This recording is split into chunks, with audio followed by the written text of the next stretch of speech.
Give it just a second to get going. Alrighty.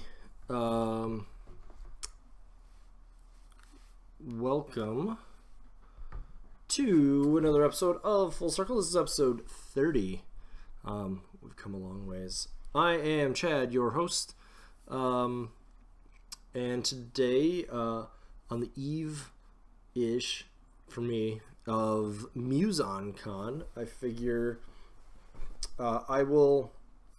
so the plan here is a little different than tonight. I started not quite as early as I'd hoped, but about 5-10 minutes early here. And my hope is to talk about a little bit of what's going on with me, with War Machine Hordes, with Circle specifically at MuseOnCon. And that's going to devolve into a little bit of a discussion on Devourer's Host. A little bit of other, like, what's going on with War Machine and so forth that is out there. As always, if you want to ask me any questions, throw them in the live chat. And the reason I'm doing this a little early is I haven't worked out really a schedule with this. This is sort of, for this show I have a schedule. I have another show I'm going to do immediately following called Summary Judgment. And that will be discussing a Kickstarter that I backed and enjoy both conceptually and play-wise, called Judgment, a game by some folks from Australia. So if you are interested in hearing more about that, I'm going to have it at MuseOnCon. And they were nice enough to send me some stuff ahead of time, so I'm going to talk about it there, talk about what I like about the game and where it's going, and everything there. So that will essentially immediately follow whenever we wrap up here. I'm just going to roll probably into that. I'll probably take maybe a minute or two to catch my breath, but that's what we're going to do. So, but this show is still about Circle, still about War Machine Hordes, and I just want to touch on a few, sort of some personal stuff I want to throw out there as far as things, just sort of my viewpoint on some things, as well as let you know. So, there's been a lot of lively debate this week, largely in the Circle Facebook group. A lot of it focused on a guy by the name of Jaden, who writes for Druid's Dice, I believe it is, and he does a great job writing blogs. He has a lot of content, he does a lot of battle reports, and he's pretty thorough. He makes sure he gets pictures. He's much better at doing that than I am. I need to, if I ever start doing that regularly again, I really need to be better about taking pictures, even if just so I can remember what is going on in the game. But he's been posting his sort of like view of rankings in Circle, and that spurred a lot of conversation. So I think kudos to him for putting that time in to do that. Conversely, on the other side, and just to, I've sort of chimed in a little bit on the conversation, but I figured I'd throw it out in here. And I personally, the way I view the game is, and you know, and this is just me versus the way this is going. I don't actually really like ranking things, and the part of the reason is I don't think you can sort of objectively look across the faction at what you think is better or worse, and there's probably some truth to that. I think from Jaden's perspective, I think those things are all where they are. I think the people who've also chimed in and said, like, you know, I would rate it this way or that way, they're not wrong. There's nothing wrong with that. For me, I think, though, that this game is so much about the list construction and the synergy that something might be objectively weak, but if it fills the niche or the role or a specific thing that list needs, it's sort of irrelevant to me. That doesn't mean there aren't things that are toward the bottom end of the spectrum that maybe you don't really consider playing too much, or to the top where you consider playing them more. But going forward, and this again is, you know, all of the stuff on this show is my perspective. So going forward, I think there's a lot of folks who play War Machine and Hordes who like to focus on this thing's good if I can play it in every list, or this thing's good if anytime I include it, it does well, or this thing is good because it has numbers that are bigger than other numbers, or, you know, this thing is good, therefore it should be played. And really, that's really getting at what I'm talking about. This isn't really, I don't think This is different for anybody who's done sort of a rating thing. But for me, that means you can't look at it, so for example, we'll talk about them at length today. The Death Wolves are extremely good in the Devourer's Host. And maybe they are not necessarily something that you would include outside of the Devourer's Host because they don't have access to easy corpses, given if the game doesn't change and some other things. And that may be the case, but to me, if that model unit fits in one list, it's good. And I am now sort of extending into Mark III. The concept of one list is actually more like, is more varied, right? So we have, 16, 18 warlocks? I don't have the list up in front of me. Something like that. And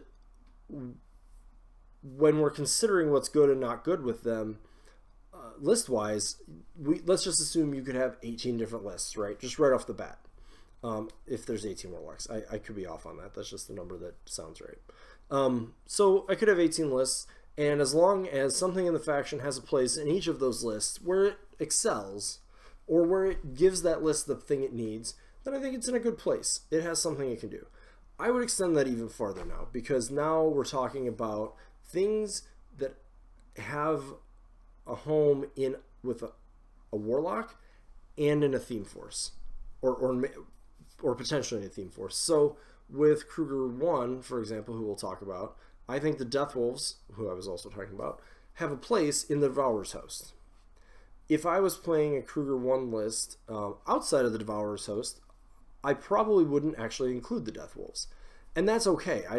If the Death Wolves are not good outside of that theme, that's fine.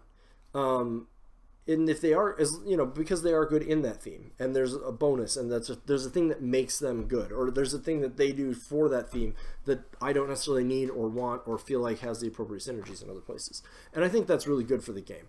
And the reason I've started to look at the game, and I've looked at it this way for a while, but the reason I've done that is because this game is only going to continue to expand. The notion that there are things that belong in every single list is going to continue to dwindle and dwindle and dwindle, because as theme books start coming out, and I'm sort of presuming Tharn is going to be the first one, but we can easily identify some themes in Circle, right? Tharn, Wolds, Wolfsworn, Druids, they may go with the Wolds. You could even get deeper into things like, sort of the black magic sort of focus of things like Tanith, Wormwood, etc. You could go to like flying things a la Una type direction and stuff like that. So as those things keep coming out, we are going to get more and more releases that may only have a certain home. Maybe it's in this theme. Maybe it's with this caster. Character Beasts, for example, if you're playing a lot of themes, are only really going to go with the Warlock that they are associated with, or something specific. So like Getorix is into our source because he was a Tharn. We are probably going to see more of that as the game develops. And because of that, I think the best way to do is look at the tools you have access to and look at which ones are best at rounding out your list. Sentry Stone and Mannequins, for example, are still an extreme go-to for a lot of people. And they're a good unit. And they're cheap. For what they do and their point cost, they're very, very good. But there's a lot of things they don't do, right? They're only going to crack so much armor. You're talking about POW 11s, POW 10s. POW 11s will get work done. You can boost damage. They can charge if you come in close. They do work. I mean, I have POW 11s and other lists that do work, so that's always going to be good. We're always going to be fine. Their sprays are Rat 4, aims to 6. They can boost. That's always going to be good too, but they're still POW 10. And they're still tethered to sort of a certain location. They're a little bit weaker if your opponent has access to easy stealth removal. And they just don't belong in they just don't work in some themes, and that's okay. So that's my philosophy. Again, if something has a place or potential place and it's good at that, then it's good. And that's how I see it. So it's sort of like this list is good, or this, or it doesn't work, or it isn't interesting. That's my philosophy. I kind of wanted to spend a couple minutes talking about it because it's been on my mind for about a week, or off and on, but this past week I've really given it some thought. That said, I mean, rating things for some people is a very beneficial way for them to look into doing stuff. It certainly helps if you are trying to budget, right? And you're like, well, I can play more lists with Sentry Stones. I feel like, I don't necessarily feel like you can, but you may feel that way. So I bought Sentry Stones. Shifting Stones in Mark II would have been a fantastic example. You'll play them in Mark III as well. In Mark II, you would have absolutely had a Gorek Stalker, right? It was an easy go-to. It was strong in every list. You put it in. That's good. Purebloods are kind of occupying that space right now. And it's sort of a gamer's prerogative that you sort of want to distill this down into good and bad a lot. And that's okay. You feel free to do that. But don't let that be a trap when you're like, well, I don't think we have the solution to this problem. Like, well, maybe we do. You just haven't. It's just not in that like subset of things that you consider good, or that others consider good. Maybe it's not even good. So, just something to think about. And that's something that I really look at with my list. So, bear in mind strengths and weaknesses and things like that.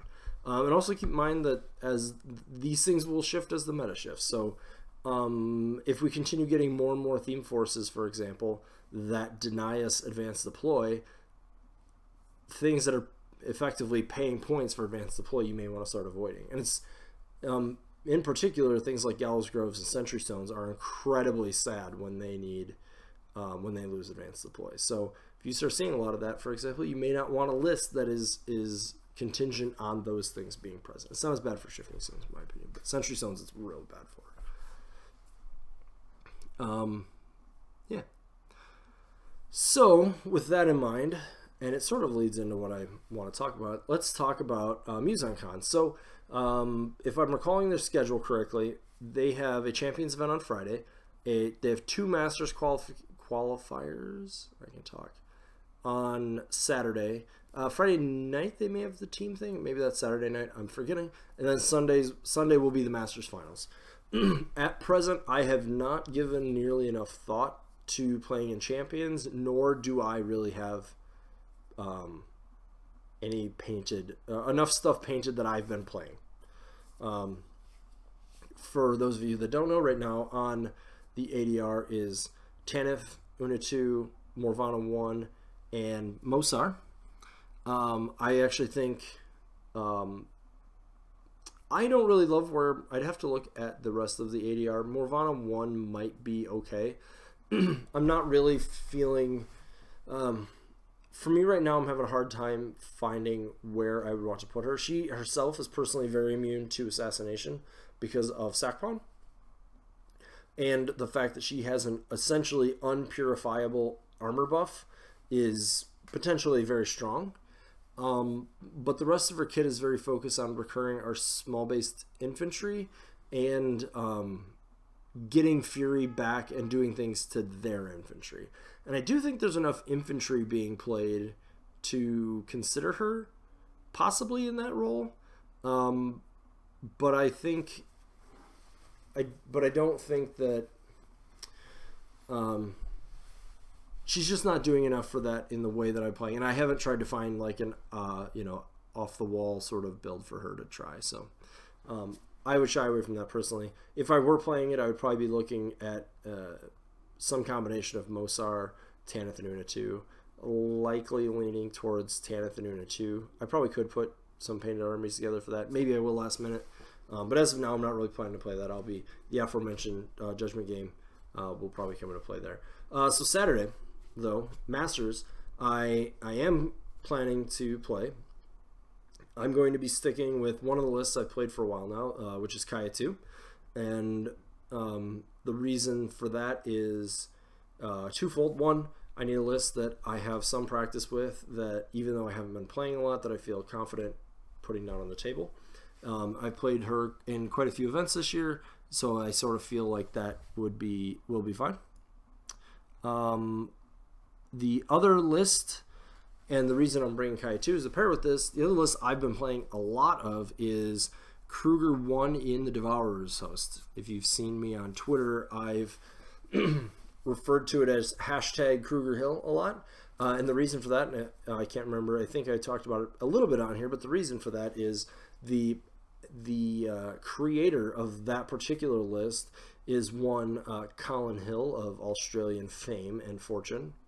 Well, however much fame and fortune you get from War Machine anyways. I know he's talked about some changes to it. I am playing it in what I believe is, roughly speaking, his original incarnation. And the list looks like this. For the battle group, you just have Getorix and a Gorax, and that covers your exact War Beast points of 28. And that's important. What that allows us to do is play 15, or spend the 75 points of the list on infantry. And I know you're just like, wait a minute, I thought nobody played infantry. And certainly not Circle. But we go on. I already mentioned the Death Wolves are part of this. Biggest reason is, as you'll see in a minute, we get a little over 80 total points of Tharn between free points and the 75 I just mentioned. And that provides us with 8 corpses that we can distribute. And I typically distribute those corpses, 3 corpses on Tala, 3 on Skull, and 2 on Caleb. Reason, and that just works out the best for the number of like buy boost situations you can get into, I think. From there, the rest of the list says Tharn somewhere. So it's 2 full units of Tharn Ravagers, both with command attachments. It is 2 units of Blood Weavers. It's 2 Blood Weaver Night Witches. It's 2 Tharn Ravager Shamans and 1 Tharn Ravager White Mane. And so the thing with the list is you need to really focus on, so a lot of what Circle likes to do, and this is my observations, a lot of what Circle likes to do, or at least Circle players like to do a lot of the times, is try to solve a problem. On occasion, we try to create a problem. So the most common in Mark III problem that we, after Una nerf, or not including the early days of Una 2, that we would create is something like the double Woldrath build in Baldur 2, or really Baldur 2 in general, right? Like Baldur 2 is not, if Baldur 2 is solving a problem, that problem is like ranged attacks, right? But mostly he creates a problem for your opponent. Let's say double Woldrath Baldur 2, right? I have 2 Woldraths. How are you, opponent, going to deal with them, right? They're 2 armor 23 Woldraths. You can't cast spells on them. You need to their armor 23, as I mentioned. They have 58 wounds, and I can heal them, so they're always fully functional. So what opponent are you going to do about them? That's asking a question, right? Most of our lists are answers. Kaya 2, for example, is answering a problem, which is armor my opponent's bringing, right? So they're asking the question, can you deal with all this armor? And I'm hoping Kaya can answer that question. Krueger 2 has frequently been the answer to many questions. Wormwood, sort of both, right? The Forest is sort of a problem, but really he's there to try, he's got a lot of answers. He's a toolkit in a lot of ways. This Krueger list is more of a question. And that question is, how well can you deal with all of this infantry when it is tough, no knockdown, defense 16, armor 15 with 5 wounds? That's at ranged. And then potentially with force and other things, defense goes up based on various different things. They have vengeance. I'm talking about the Ravagers obviously now. So hugely, that's something that's like hugely under appreciated, in that you're like, yeah, it makes them go farther and they maybe will get extra attacks, but those extra attacks are really a big deal because they get corpses off of them, potentially. And a 14-inch threat range means that is, they are tied for how, 9, 12. Tharn Ravagers actually out-threaten Tharn Wolf Riders. So Tharn Wolf Riders are speed 9, they charge to 12, and they have 1-inch melee to 13. Tharn Ravagers are speed 6, so they threaten 11 to start with, because they have 2-inch melee, and then they go up to 14. So they threaten 1 inch farther than Wolf Riders.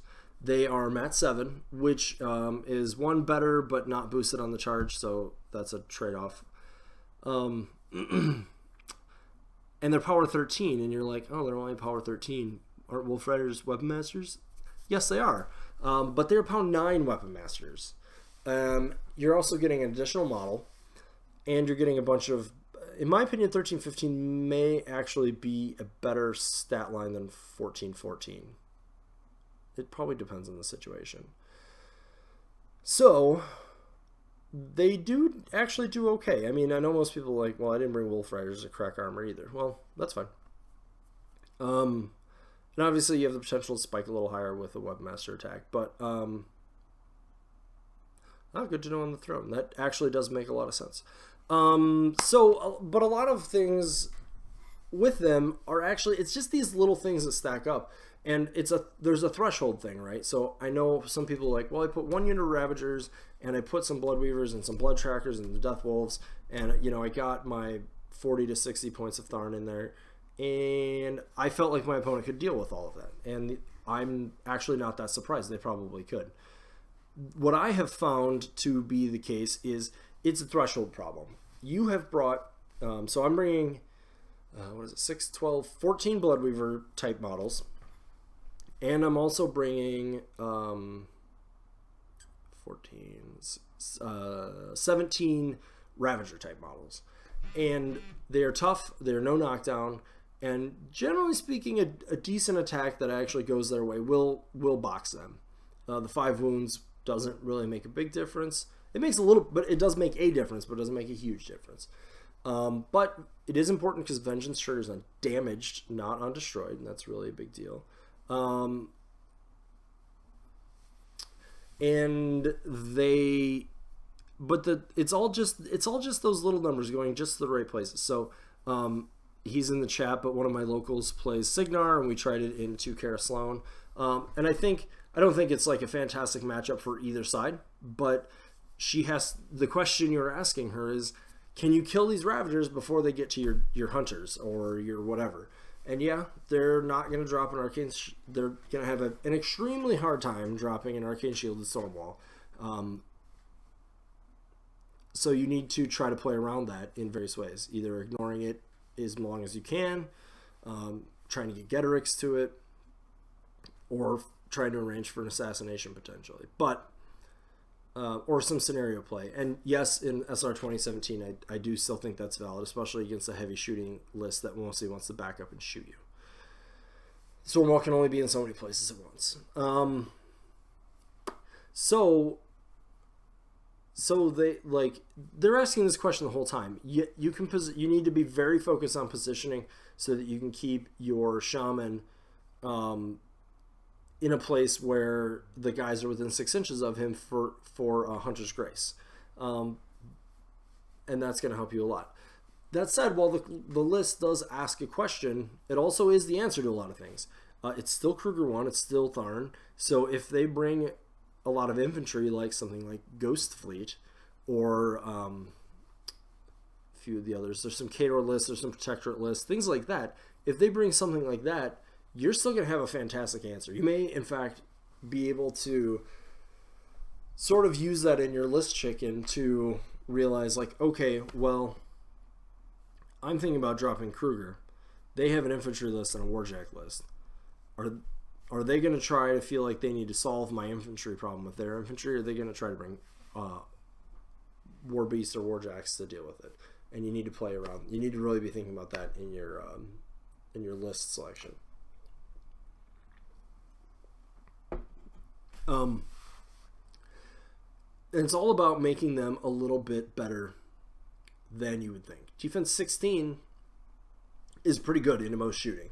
And I know a lot of people are like, well, but why not play things like Scarsfield's Griffins that go to 18, or our heavies that are defense 14, or there's a lot of other things that are defense 14, and the answer is volume. I think a lot of people can usually find a way to deal with one defense 17 Feral, for example, or say you brought like 3 Purebloods and 2 Ferals or something. I don't know. I'd have to work out the math. But you could bring something like that, and yeah, the defense 17 for some lists will be difficult to deal with. But you're putting all your eggs in that one basket. So that means if they can bring enough shots to bear to that Feral to get some spikes to kill it, you could be out of luck. With the Ravager build, you need at least 1 shot per model to kill it. and that may not even do it because of tough. So you've got, it's just enough. You're always just a couple models ahead, and this whole time they could, you've got the Death Wolves coming behind with corpses who actually will do way more work than you'd think. I know they have like POW 12, POW 12, a POW 15 with combo, POW 14, and that doesn't sound like a lot. And against a dedicated armor list, it probably is not. However, you'd be surprised what they're able to kill. I've multiple times been able to kill things that I didn't expect to, like, say, I've killed Imperatus with them. I've killed light warjacks they can certainly take down. The Ravagers can take those down too. There's heavy warjacks they take down. And then there's the last piece of the puzzle, which is the Bloodweaver. So the Night Witch, I think you can read her card and see why she's awesome. I've talked about all these models on here. This is sort of a revisit of the Ravagers, who I was a little bit less enthusiastic about before, but this theme didn't exist then. The Bloodweavers have sort of a tool for every problem, and I know the first thing you'll be like, but Chad, they got nerfed so much from Mark II. They lost Dispel, and they aren't weapon masters against infantry, against living. That is true, they are not. They do, however, have magic weapons. Gang takes them to Mat 8, which is pretty solid. They also have Grievous Wounds as an option. They have an RFP option. And randomly enough, that healing option they have is actually pretty good. I did not expect that I would think that. But nonetheless, that healing option is actually pretty good. And reason being there is that... So this list has a lot of models, and they don't crack armor fantastically. Grievous Wounds, first piece of that puzzle, right? That's going to help you a lot. The list is also going to be strong into things like Makeda 2. Trolls, like any infantry troll army, almost full stop. Grievous Wounds, you just would be surprised how many things it will affect, right? Can't repair that Warjack. Can't heal that Warbeast. That thing can't make a tough check. Errants, which may be on the comeback with that theme coming out, Errants can't do self-sacrifice. If you manage to hit some of the other things that have even fancier, Bastions, it wouldn't affect Bastions as much. Again, with Protector, with the Battle Engine coming up, it's supposed to be healing models. Turns that off. Like, there's just a huge swath of things that people sort of rely on. Done. The RFP. So right now, Ghost Fleet is a big deal. The magic weapons is helpful. But really, the fact that they can RFP models, and I should double check that it still works on Undead, but I believe that it does, is going to be a big deal. There's a lot of things that want to bring back models, and if you remove them from play, not happening. So the Bloodweavers are surprisingly good. They also go to defense 17, as I mentioned. They go to POW 11 with Gang. With Krueger 1 has always been a strong place for them because Lightning Tendrils gives them 2-inch melee, which really makes getting that Gang easier. In infantry mulching varieties, the Bloodweavers that are the Night Witches that are with them also give them access to Killing Spree. And Killing Spree is going to be situational, but certainly don't forget it's there. With the reach and stuff, you could possibly go through a lot of dudes. It's certainly enough that when people have started talking about playing the 70 Mechanothralls or whatever it is, that I am almost entirely unconcerned because I'm playing this list. Now, that might mean they go into another list, but I think that's still fine. Also, keep in mind, there's a lot of things that are softer to kill than you'd think. Almost everything in Legion, not that heavily armored. Almost everything in Crix, not that heavily armored. Signar, usually there's one thing that is heavily armored. Not always, but usually there's one. Trying to think. Circle. I think the list is pretty strong into a lot of Circle. They all have Tree Walker, so have fun dropping Wormwood into that. I'm pretty convinced that I can use Ravagers to kill Circle Heavies and certainly Wold Watchers, or sorry, Wold Weirds. I probably would not cast Lightning Tendrils against Wold Weirds. They'll have a little bit harder time against things like Scarsfell's Griffins at defense 15, but I think you can kill them. Need 7s or 8s a lot of times. Deathwolves can boost. So, I think it's pretty strong into something like that. And the type of infantry removal you need is not really out there. You can't, like, POW 10s are not going to quite do it because you got stealth, you got high defense. Some blast damage will be enough to do it. Certainly be enough to kill off some Bloodweavers. But you still have, like, a lot of POW 12s will start to do it. But they may need to be in melee. They need to be relatively accurate. You can't really even hope for knockdown. Stationary would be kind of a mess to deal with potentially. But you might be able to count on using, if you can mitigate terrain for something like Sorcerer 1, I think it's still playable. Keep in mind you can block line of sight using the Ravagers, so there's a lot of pieces there you can look at. I agree with also in the chat says Grievous Wounds is the larger utility piece, and I agree. Grievous Wounds will almost always be relevant. Going back, I mentioned the heal. So Bloodweavers now have an attack that I forget the name of, but it will heal a model within their command. Their command is 7. Will heal a model for D3. And you're like, well, that's like, when am I ever going to use that? Is my Warbeast going to be up there? What's going on with that? I'm glad you asked, good listener. The answer is, it says model. It does not say Warbeast. You think Warbeast because those are things that need healing a lot of times during the game. It says model. So Ravager the Toughs, heal that guy. Now they got to deal, more, instead of dealing 1, they got to deal 3, 4, or 5 maybe. 2, 3, or 4. Sorry, unless you get multiple heals. Even better than that, Deathwolves. So Deathwolves still have the rule that you can spend a corpse to reduce a damage point by 1. But that can add up, right? Say we burn through all the corpses Tala has, and then she finds a way to gain 1 or 2 back. Well, she still can't take. She still can't take more than 2 attacks, let's say.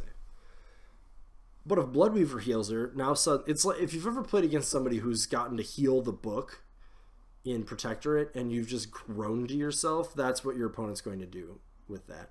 But remember, everything, they can heal anything. Getorix needs healing, Gorax needs healing, Krueger needs healing, your Tharn solos need healing, your Tharn Ravagers need healing, things like that. It's actually, you need to know when to use it, but like if you don't need Grievous, you don't need RFP, and you have something to heal, it's actually a really good option. Don't forget it's there. Yeah. So that's kind of the list. Things I didn't mention, you really want to play KG with your white main if you need the boost to hit, so you can go up to Mat 8. Veteran Leader on him is a pretty big deal. The Shaman is there for no knockdown primarily, but do remember he does have Battle Wizard, so at times you might be able to risk making that attack to get the Hunter's Grace either into a more difficult position or just because you need 1 more attack. He also has Chain Lightning, which on occasion might be the right answer to dig really deep to take something out. That said, given this particular list construction with Krueger, he has Forked Lightning. I have that is the only spell on his card I have not cast since playing this game, or this list, is Forked Lightning. I have cast Tornado, actually multiple times, usually when mid the game. Obviously Gale Winds, Skyborn, both very useful Lightning Tendrils, but I've not found any time Forked Lightning was the right spell to cast. I do know it's still there. There might be times, but at range 8, I don't normally want Krueger that close to something dangerous.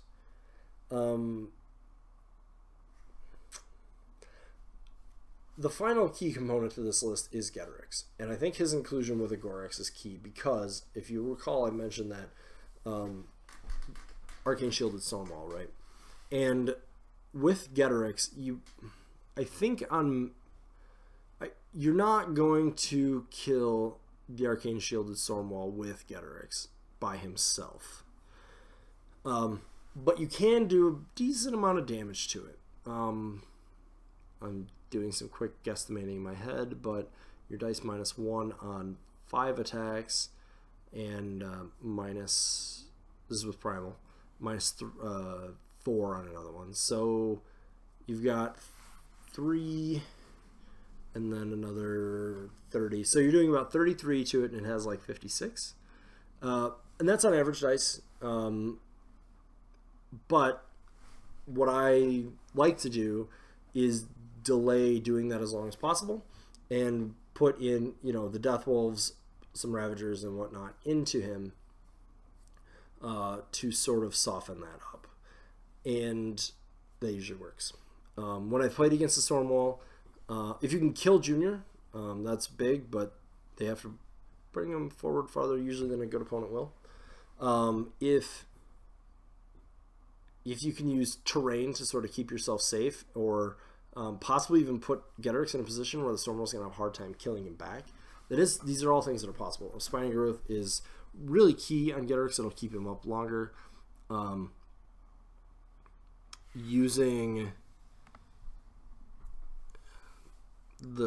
Basically using the rest of your stuff to start chipping in a little bit of damage.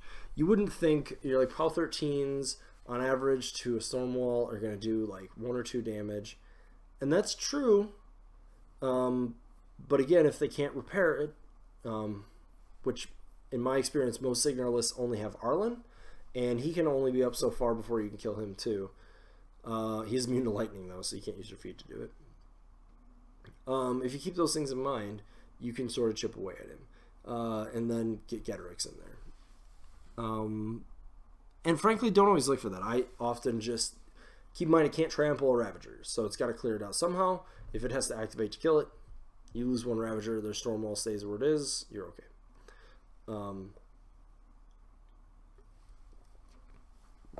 Pardon me. You can mitigate it. Trying to think of anything else with the list. Don't forget Krueger has a gun. It's hugely important. He also does have sustained attack on his melee weapon randomly. Don't forget that either. And being able to make some things immune to lightning is going to be strong, but you need to be careful about it in some cases. But Lightning Tendrils generally wants to go on Blood Reavers. You could put it on the Death Wolves. You could put it on Getrix if you want to make sure he gets his bite in. You could put it on a Gorax, I suppose. I haven't yet. Also, as a note, the Gorax is a model you theoretically could try to throw in at the Stonewall. If you primal it, dice -8, so you could get some boosted damage rolls in there and get another few damage in. It's not going to be anything great, but again, it's all. If they have enough armor, you probably want to go to your other list. Your other list needs to be able to deal with armor.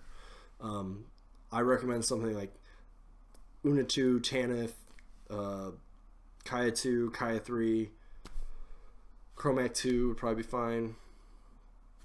Yeah. So that's the Devourer's Host. I think there are more things I want to try with it. I think Baldur 1 would be a really interesting place to basically just like lift this list and put a different caster there. I would lose 3 points if I didn't change something about the list. So I don't know if there's a more optimal like Warbeast strategy with him. I could take Megalith with him too, so that's interesting. I don't know if it's good, but it is interesting. But he provides a little bit more damage output for those Ravagers and things like that. I'm really excited to see what our Tharn theme book will look like,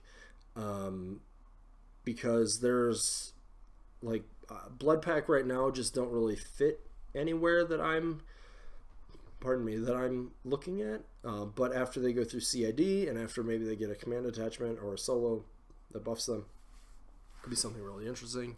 Anything that would put more corpses on Ravagers will be fantastic. So one of the things there too is, if let's go back to that Stormwall example. If you can get a situation where you can get 2 corpses on a Ravager, now that Ravager can actually get 2 boosted 13s in there, right? And so that starts stacking up too.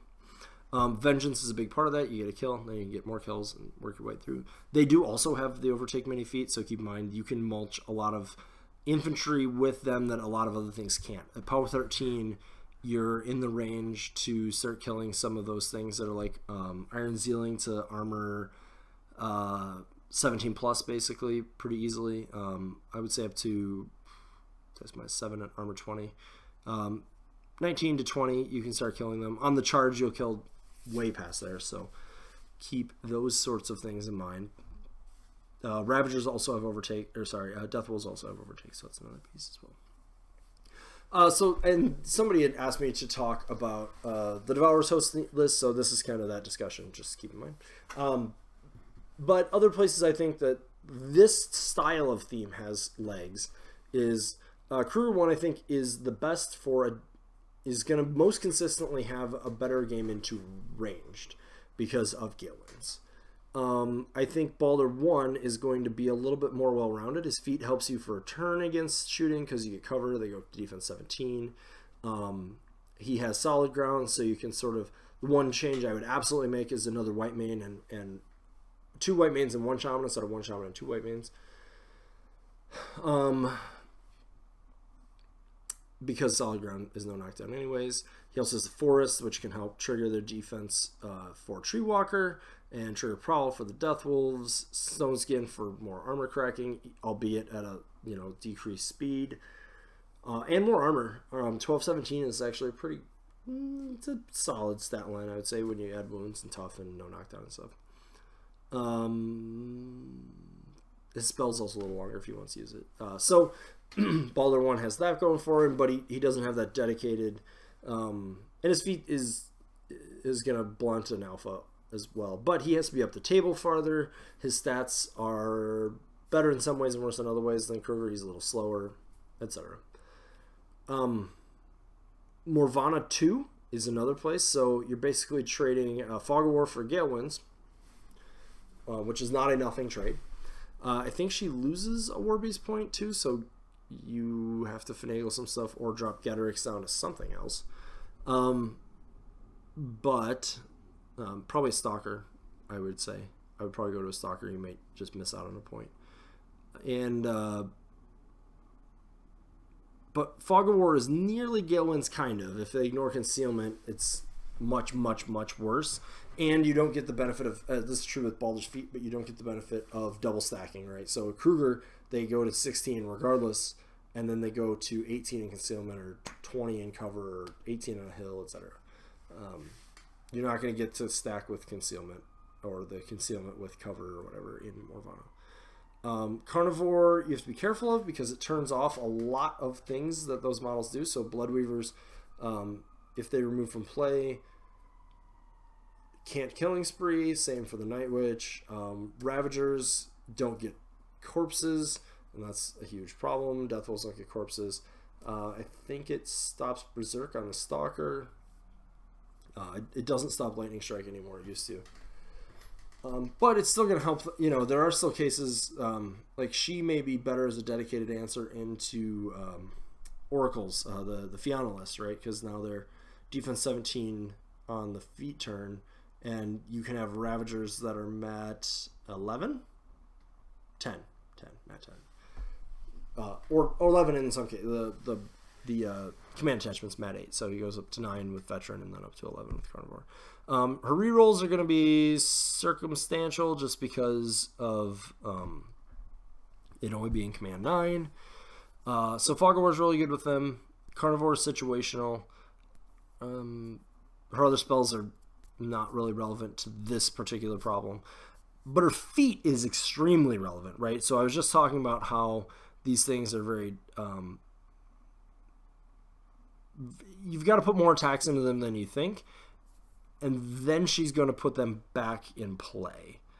And that may just be more than Symbolists can deal with. And I played 1 or 2 games with it. It felt okay. I think I switched up some stuff. I think I would switch back to just this build, see how it played, and then alter it from there. I would... So Morvana 2. Tanith is interesting. So Tanith, to me, would be the situation where if you wanted to trade most of your defense for offense, Scything Touch is going to enable her to put put those guys up to 15 easily whenever you want. Blood Reavers are 13 whenever you want. You can put Loki in the list, which gives you some interesting threat vector changes. Blood Weavers with Affliction will murder whatever. Ravagers with Affliction can murder whatever. Admonition is not as big of a deal in that version of the list, but it is there. It's kind of a big deal for Getterix potentially. It's just something to keep in mind. Yeah, she's you can play kind of anything with her. I don't know that I feel like that might be the best list. It really depends. If you want to go full offense, she's probably one of the better ones. You might be able to do this list with Mosar. I don't love it. I don't think he does enough for it. So that's kind of where it is. I think Devourer's Host in different builds is good with actually a large majority of our... Wormwood is actually one I might consider it with, but I think his feat's going to have a hard time covering all of that. But he does have the Forest, he has an armor debuff, Stranglehold to keep things at bay until you can get to them or just to ignore them. And his feat is still decent. It's also something where you put Ravagers that are defense 50. If you have a lot of melee, it could be strong into that. But there's other casters that I think you still could play Devourer's Host in. Chromac 2, Una 2, Kaya's possibly. The snacking is sort of interesting. Baldur 2 is actually, funny enough, a really interesting place for it because of snacking. You have to be okay with not having Wrong Hand Snapjaw and Sentry Stones. And if you are, you then get a Loki. You can't get Loki, damn. But you can get Getterix that can snack. You get a Pharaoh with snacking. You get funny enough, Megalith can get snacking. He just like smashes them on his face, I guess, because he doesn't have a mouth. Or maybe like somebody said they like wring the blood out into the wood to rejuvenate them. So you might get a lot of sustain by playing it with Baldur 2. It may not be worth what you're losing, but you could probably do it. There are probably other builds with Baldur 1 that you could try. They're probably... Krueger 2 was fine. I know Colin talked about playing his Krueger 1 list with Krueger 2. Pardon. Because he was seeing so much lightning attacks that he wanted the lightning immunity was better than the +3 defense, basically. I don't love it with Krueger 2. I think he just has stronger... he has better ways to play than that, but it's there. Yeah, so that is the Devourer's Host list. That's #KruegerHill. That's the version I'm planning to play on Saturday. I have not played any of those other variations. I may try them after this weekend when I have time. I may also be looking to a few other things that can go with. Like I said, Chromac 2 comes to mind. At least as one potential. So, I have actually had this going a little longer than I thought I would. Actually, getting close to an hour now. So with this, I am probably going to wrap it up here in a minute. As I was saying, stay tuned. I will be back in a few minutes after this episode is over to do Summary Judgment, where I mentioned I will be talking about the game Judgment. That was a Kickstarter that I backed and a really exciting game that's coming up. Check that out. I'll be at MuseOnCon this weekend.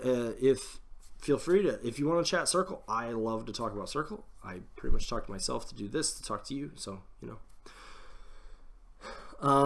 yeah, I don't know what we'll be talking about next week. It looks like it'll be a little while before anything in the CID that's there now will go live, as well as anything new. Looks like Signar will be the first up there with their Trencher theme. We'll cross our fingers that we're, soon to follow, but I would guess we'll be a little bit later. Hopefully not too late, though. And as always, I'd like to thank you for listening and watching, and I will try to report back next week how things go. And yeah, real quick shout out to, I'll get this wrong all the time, my sponsor, Griffin Drew's Painting. It's my wife's painting, commission painting company. She does fantastic work. I'll have a piece to show you in Full Circle, or in Summary Judgment here in a little bit, actually, for that game. And yeah, so if you like what you see and you want, she specializes in really high end and display quality pieces. But if you have some project in mind and something that you want an expert to paint, check her out, griffinspainting.com or Griffin's Painting on Facebook. Just send her a message. And like I said, I will be back on with the next show very shortly, basically just long enough to catch my breath, and then we will be going live with that. So thanks for watching, and I will see you in a little bit.